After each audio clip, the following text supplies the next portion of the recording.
Hello student, मैं आपकी हिंदी की शिक्षिका बबीता शर्मा बोल रही हूँ। हम लोगों ने दो दिन से परिवेश बुक से चैप्टर फर्स्ट मस्तक नहीं झुकाएंगे को रीड किया। मैंने उसकी कविताओं जो कविता है जिन्होंने रामधारी सिंह दिनकर ने लिखा है उस कविता का अर्थ बताया, क्वेश्चन आंसर किए हम लोग। अब हम इस कविता के जो कवि हैं रामधारी सिंह दिनकर, उनके बारे में, उनके जीवनी के बारे में थोड़ा सा जानेंगे कि रामधारी सिंह दिनकर का जन्म कहाँ हुआ था, उनकी मृत्यु कब हुई थी, उन्हें किन किन उपाधियों से नवाजा गया था। तो रामधारी सिंह दिनकर हिंदी साहित्य के एक प्रमुख लेखक, कवि और निबंधकार थे। वो केवल रचयिता नहीं, कवि नहीं थे, वो निबंधकार और लेखक भी थे। इनका जन्म 23 सितंबर 1908 को बिहार राज्य के मुंगेर जिले के सिमरिया गांव में हुआ था। इनका जन्म 23 सितंबर 1908 को बिहार राज्य के मुंगेर जिले के सिमरिया गांव में हुआ था। इन्होंने अपने जीवन काल में अनेक प्रतिष्ठित पदों से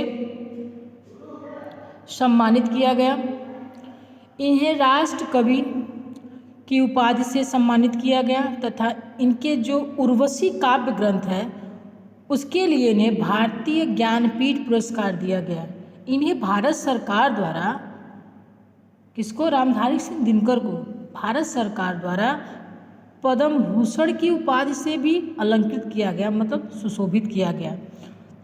24 अप्रैल 1974 को इनका निधन हो गया, लेकिन अपनी लेखनी के माध्यम से दिनकर जी हमेशा अमर रहेंगे।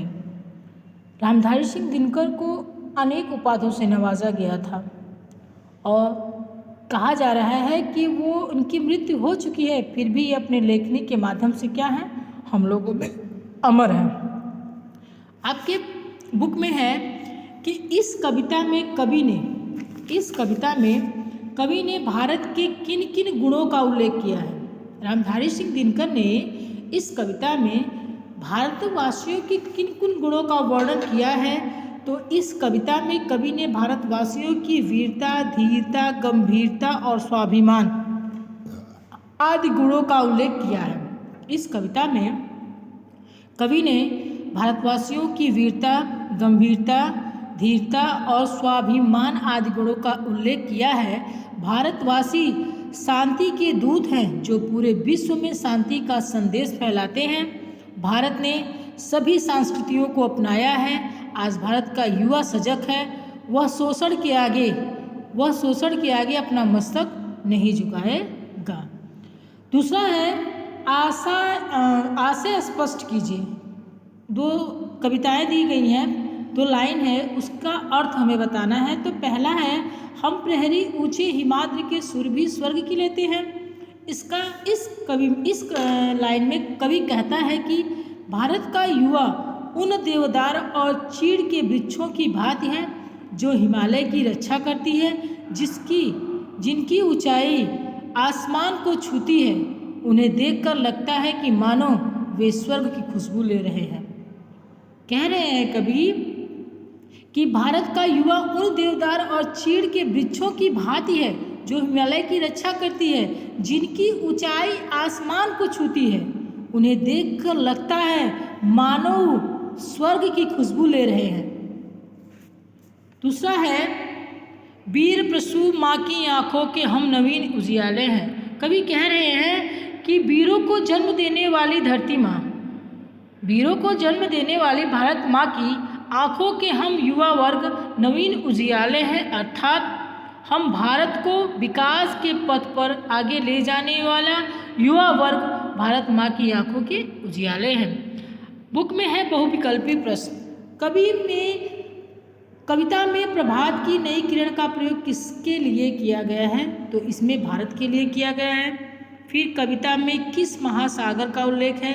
तो इस कविता में हिंद महासागर का उल्लेख है। धरणी से क्या अभिप्राय है? तो धरणी का अर्थ होता है धरती। पठित गद्यांश को पढ़कर नीचे दिए प्रश्नों के उत्तर दीजिए। हम हैं शिवा प्रताप, रोटियां भले घास की खाएंगे, मगर किसी जुल्मी के आगे मस्तक नहीं झुकाएंगे। इससे कुछ प्रश्न बने हैं। हम हैं शिवा प्रताप से क्या अभिप्राय है? तो इसका अभिप्राय ये है, शिवाजी और राणा प्रताप की भांति हम क्या हैं? वीर हैं। किसके आगे मस्तक नहीं झुकाएंगे? इस कविता में किसी भी अत्याचारी के आगे, किसी भी जुल्मी के आगे हम मस्तक नहीं झुकाएंगे। पद्यांश का मूल भाव, मतलब ये जो 4 लाइन दिया गया है, इसका मूल अर्थ क्या है? तो इसका मूल अर्थ कि वीर शिवाजी और महाराणा प्रताप की भांति भारत का वीर वर्ग है, भारत का वीर वर्ग है, जिसे खाने के लिए कुछ भी ना मिले, लेकिन वह अपना मस्तक किसी भी अत्याचारी के सामने नहीं झुकाएंगे। उसके बाद है पर्यायवाची, कुछ शब्द दिए गए हैं, उनके पर्यायवाची शब्द को जो सही है उन पर टिक लगाना है। सुरभि का मतलब खुशबू होता है। गंगा का पर्यायवाची भागीरथी होता है। नवीन आपके कविता में बार बार आया है, तो नवीन का पर्यायवाची नया होता है। माँ का पर्यायवाची ममता होता है। किरण का पर्यायवाची रश्मि होता है और प्रातः का पर्यायवाची सुबह होता है। नीचे दिए शब्दों का वाक्य प्रयोग, शब्द दिए गए हैं, आपको उनका वाक्य प्रयोग करना है। तो सुरभि में होता है सुगंधित, मतलब सुगंध। तो बगीचे में फूलों की सुरभि महक रही है, मतलब बगीचों में फूलों की खुशबू महक रही है। अचल में स्थिर होता है। तो वीर पुरुष अपनी बात पर क्या है? अचल रहते हैं, स्थिर रहते हैं। गंभीर, जीवन में हर समय गंभीर होना अच्छा नहीं होता है। मस्तक मीन्स होता है सर, अपना मस्तक, अपना सिर किसी जुल्मी के आगे हम नहीं झुकाएंगे। नीचे दिए शब्दों का सही वर्ण विच्छेद चुनकर दिए गए हैं। तो प्रभात का होगा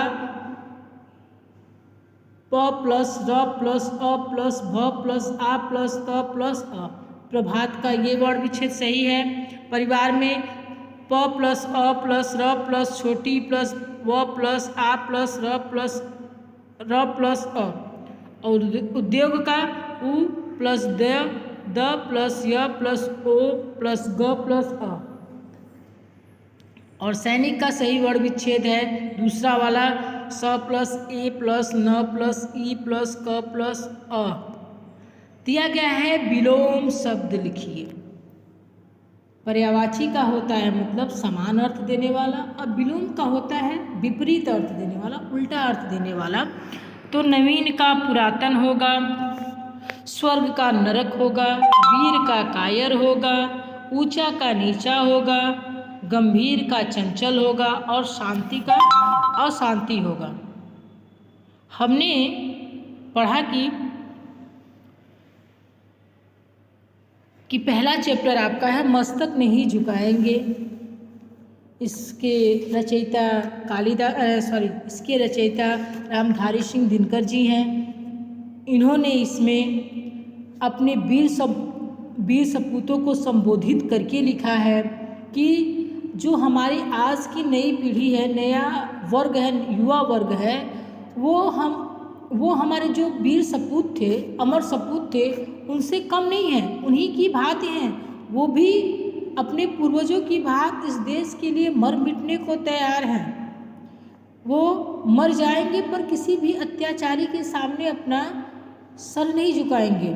सर कटा लेंगे पर सर नहीं झुका सकते हैं। इसी के अंतर्गत, इसी पाठ के अंतर्गत हम लोगों ने इसका अर्थ पढ़ा कि इसमें रामधारी सिंह दिनकर क्या कहना चाहते हैं। उसके बाद हम लोगों ने कुछ प्रश्नों को सॉल्व किया। इसमें कुछ शब्द दिए जाते हैं जिसको वर्ड मीनिंग आप कहते हैं कि प्रातः मीन्स सुबह होता है, आलोक मीन्स प्रकाश होता है, नवल मीन्स नई होती है, नवीन मीन्स नया होता है, धीर मीन्स धैर्यवान, और अचल मीन्स स्थिर रहने वाला, प्रहरी मीन्स पहरेदार, और हिमाद्री मीन्स हिमालय की बर्फ से ढकी हुई चोटियाँ, सुरभि मीन्स सुगंध होता है, धरणी मीन्स धरती होता है, और वीर प्रसू मीन्स वीरों को जन्म देने वाली, और फिर है आपका जुल्मी मीन्स अत्याचारी, जो लोगों पे अत्याचार करता है। तो हम लोगों ने पढ़ा कि मस्तक नहीं झुकाएंगे, में रामधारी सिंह दिनकर क्या कहना चाहते हैं। और हम लोगों ने आज ये भी जाना कि रामधारी सिंह दिनकर एक कवि नहीं, एक लेखक भी थे और एक निबंधकार भी थे, जिनका जन्म बिहार में हुआ था, वो भी 23 सितंबर को 1908 में हुआ था। और इन्होंने अपने जीवन काल में अनेक प्रतिष्ठित पदों पे काम किया था और इन्हें इनके उर्वशी काव्य के लिए भारतीय ज्ञानपीठ पुरस्कार से सम्मानित किया गया था और भारत सरकार द्वारा इन्हें पद्म भूषण की उपाधि से भी अलंकृत किया गया था। Thank you.